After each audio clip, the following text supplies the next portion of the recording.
सारा प्रणाम। सहारा समय मुंबई में आप सभी का स्वागत है। मैं हूं फरहीन अदनान। हमारे सभी दर्शकों को स्वतंत्रता दिवस की ढेर सारी शुभकामनाएं। आइए खबरों की शुरुआत करते हैं और सबसे पहले नजर डाल लेते हैं इस वक्त की हेडलाइंस पर। देश मना रहा है आजादी की 63वीं सालगिरह। राष्ट्रपति ने कहा आतंक से निपटना सबसे अहम। स्वाइन फ्लू से मौत का सिलसिला जारी। पुणे के कलेक्टर का बयान। पुणे में स्वाइन फ्लू से अब तक 15 नहीं सिर्फ हुई 12 मौतें। 2 दिनों तक भाई कल्ला और सीएसटी स्टेशनों के बीच नहीं दौड़ेंगी लोकल ट्रेनें। मस्जिद बंदर की सौंदर्यीकरण के चलते लिया गया है फैसला। और देश भर में श्रद्धा उल्लास से मनाई गई जन्माष्टमी। स्वाइन फ्लू का नहीं दिखा असर। तो शुरुआत करते हैं खबरों की। इस 15 अगस्त को हमारी आजादी 62 साल की हो गई है। सरकार देश के विकास का राग अलाप रही है, लेकिन क्या हमारे देश ने सच्चा विकास किया है?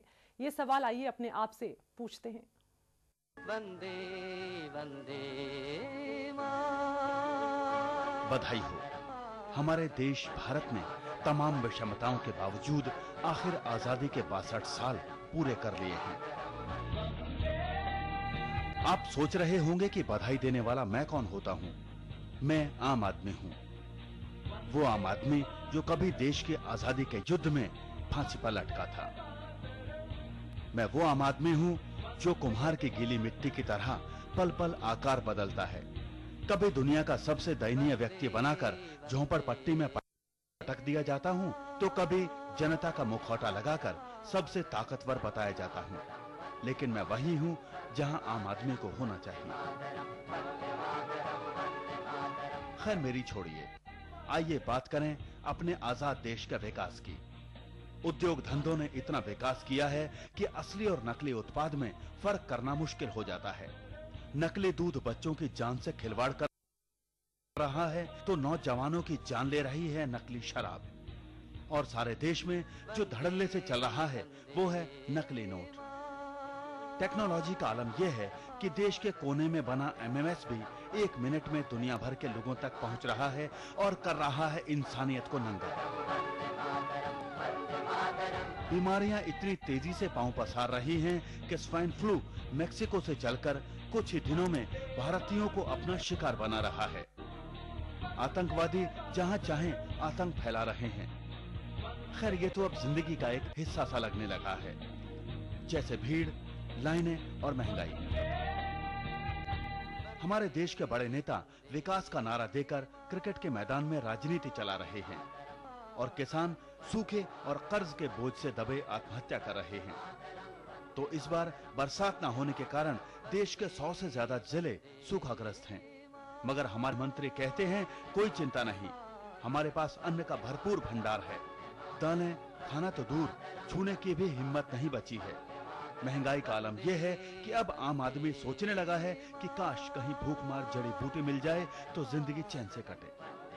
वहीं हमारे नेतागण अपने अनाप शनाप खाने को हजम करने के लिए किसी असरदार टॉनिक की खोज में लगे हैं। ये कैसा विकास, जहां गरीब और गरीब तो अमीर और अमीर हो रहा है। बड़े उद्योगपति अब गरीब को चूसने के लिए नए नए नुस्खे खोज रहे हैं। पेट्रोल गैस की कीमतों के बाद बिजली के झटके दिए जा रहे हैं, क्योंकि वो जानते हैं कि आम आदमी बहुत सख्त जान है, इतनी आसानी से मरेगा नहीं। ये वो फसल है जो अकाल में भी फलती फूलती रहती है। और अपनी सनक में सरकार भूल जाती है कि उस विकास के कोई मायने नहीं जिससे आम आदमी को फायदा ना हो। आम आदमी कहता है मुझे विकास नहीं, रोटी चाहिए, सुरक्षा चाहिए। बहरहाल ये सब तो चलता ही रहेगा। आजादी मुबारक हो। भारत का रत्न, सहारा न्यूज ब्यूरो, मुंबई।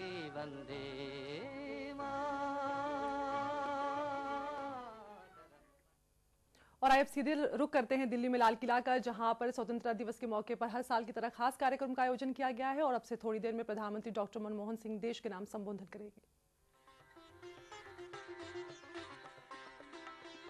ठीक बीच में तख्ते ताउस था, जिसका संगमरमर का तख्त आज भी है। मोती मस्जिद का आकर्षण भी कम नहीं है। लाल किला आज भी शान से सर उठाए खड़ा है।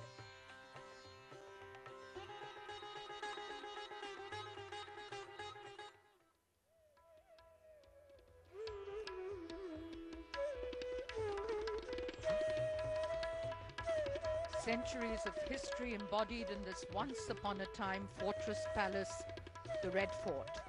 An edifice so imposing and powerful, strong and stoic, representing the zenith of planning, aesthetics and architecture, of Mughal creativity. A cascade of flowers seen on the ramparts, white, marigold, and green. In fact, Independence Day has also brought the rain along with it. Welcome showers for Delhi, and so we can see a drizzle and overcast sky. These are enclosures from where the invitees and VVIPs, members of government, of political parties, members of the diplomatic corps, government officials and eminent personalities and civil and defense personnel will listen to the Prime Minister's address this Independence Day, the 15th of August, 2009. The Prime Minister, Dr. Manmohan Singh, is already on his way here, and we'll soon be bringing you visuals of the Prime Minister paying homage, first at Rajghat, the Samadhi of Mahatma Gandhi. Mrs. Sonia Gandhi, chairperson of the UPA. The Prime Minister, Dr. Manmohan Singh, earlier paying homage at the Samadhi of the father of the nation, Mahatma Gandhi. An offering of rose petals, moments of silence, tribute and remembrance. Black marble with Gandhiji's last words, "Hey Ram," engraved on it, but today adorned with flowers. With ahimsa and satyagraha as his only weapons, he brought the cause of India's independence to world attention and led India to freedom. The Prime Minister, Dr. Manmohan Singh, at Rajghat.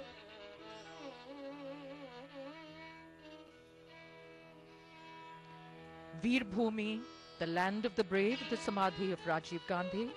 The Prime Minister with folded hands, offering flowers, moments of quietude.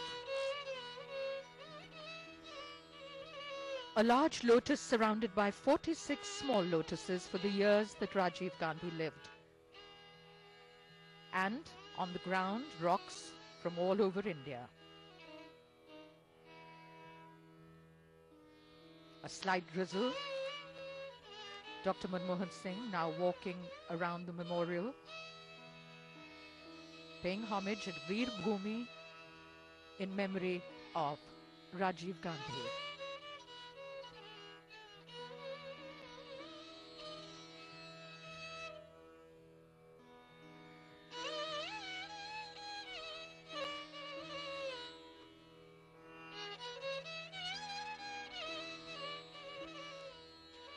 The Prime Minister walking through a carpet of green strewn with flowers of the champa tree, the final resting place of Indira Gandhi, Shakti Sthal. Offering flowers at the Samadhi and now walking around it. This greyish-red monolithic stone symbolizing the place of strength, of power, Shakti Sthal, near the Yamuna River and just southeast of Red Fort. Moments spent by the Prime Minister in remembrance of Indira Gandhi.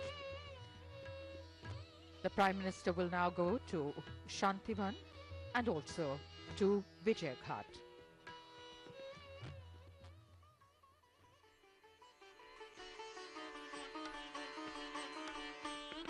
Lal Qila, जहां से कुछ ही देर बाद प्रधानमंत्री doctor Manmohan Singh पधारेंगे और राष्ट्रीय ध्वज फहराएंगे।